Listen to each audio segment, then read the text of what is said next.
Welcome to Daily Dose Radio, a 5-minute devotional podcast studying the Psalms verse by verse. Broadcast from the ever-beautiful Sharonville, Ohio, on the sunny side of Cincinnati. Hey there, friends. Welcome back to Daily Dose Radio. This is your home for Organic Bible Study.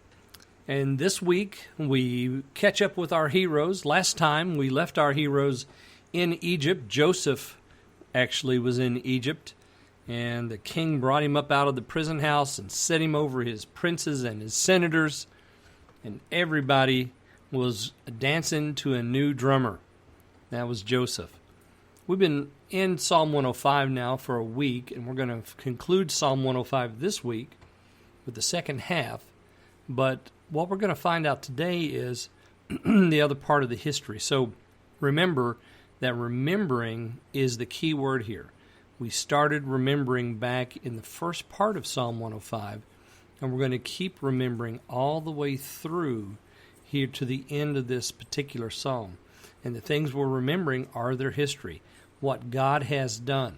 So we're remembering all that God has done. And we see, as we look through the text, all the times that the word He is used. He did this and He did that. And so we're coming now to the second part of Psalm 105 today, verses 23 through 27. And we have some more of that, what God has done. He did things. He increased His people. He turned the Egyptians' heart to hate His people. He sent Moses and Aaron. So we're going to see all that as we go through here. Let me read for you, beginning in verse 23.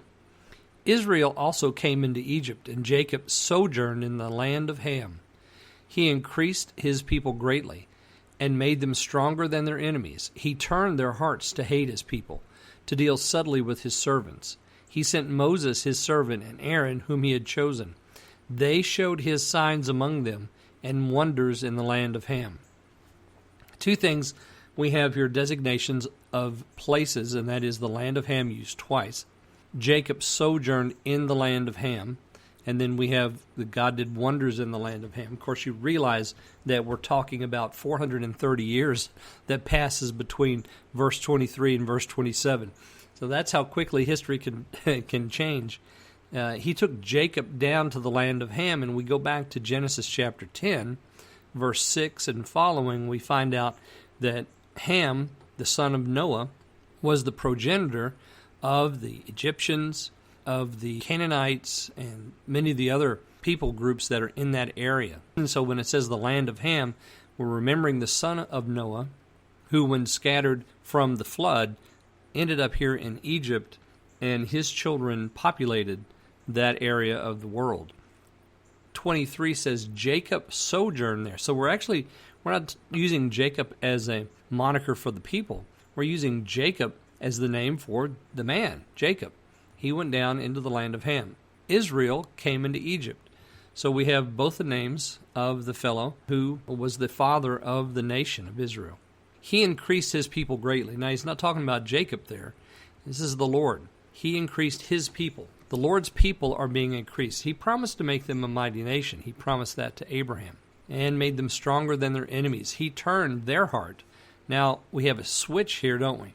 Because now we're not talking about God's people. We're talking about the enemies. The enemies are the heart, have the heart that's turned. He turned their heart. He's talking about the people of Egypt to hate His people.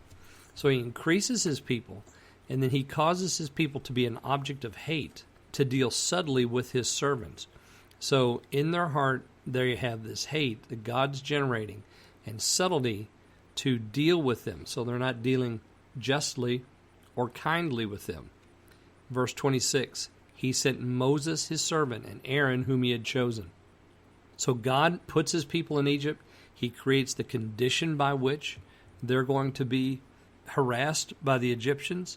And then He sends in the Savior of the people of Israel, that is Moses and Aaron. Those boys go in as God's servants. And then what does the Lord do? Verse 27, He showed His signs among them, the wonders in the land of Ham. So now, from this point on in the psalm, we're going to see the wonders, beginning in verse 28, going all the way down to verse 37. And actually, we'll just take it all the way down to verse 40 there. So join me tomorrow, and we'll look at 28 through 31. on Daily Dose Radio. Thanks for listening to Daily Dose Radio. I'm David Smith. The music today has been performed by the Bluegrass Experiment. Thanks again for listening. I'll see you next time on Daily Dose Radio.